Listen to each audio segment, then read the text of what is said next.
Assalamualaikum warahmatullahi wabarakatuh. Sampurasun sadayana nepangkeun nami abdi Rahmania Putri di kelas 10-2. Dinten ieu abdi bade rek ngadongeng anu judulna Sasakala Gunung Gelis. Wilujeng nyaksikeun. Kacaritakeun zaman baheula aya salaki pamajikan anu geus lila ngawangun rumah tangga. Tapi tacan diparengkeun boga budak. Salakina teh kacida pisan hayang boga budak.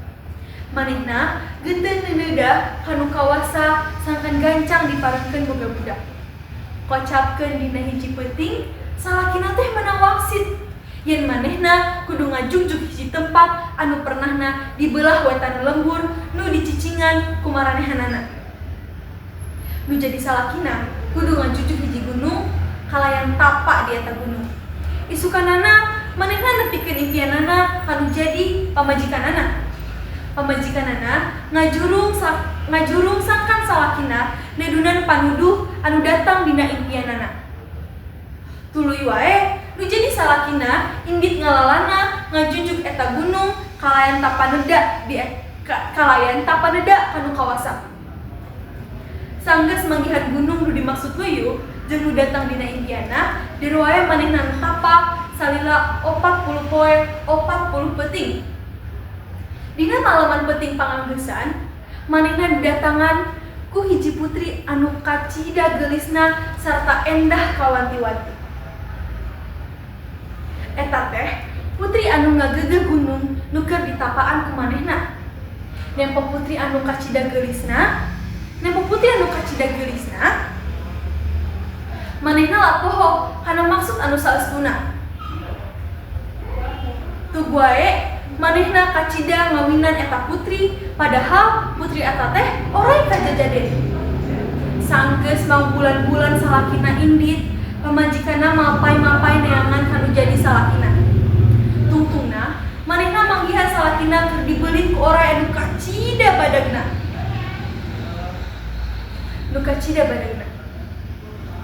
Pamajikanna ngarasa melang.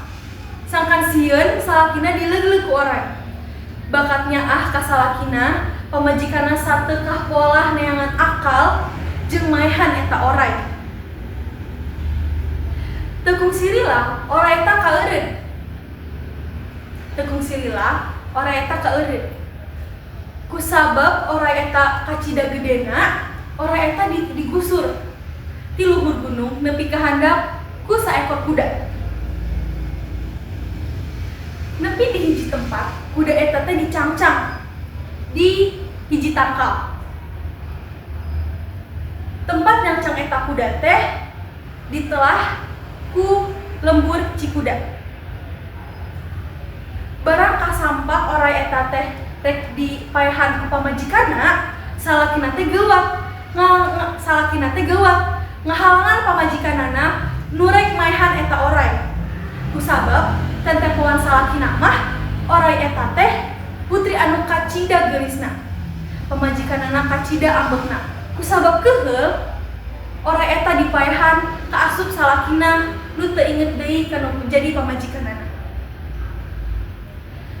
Heuleut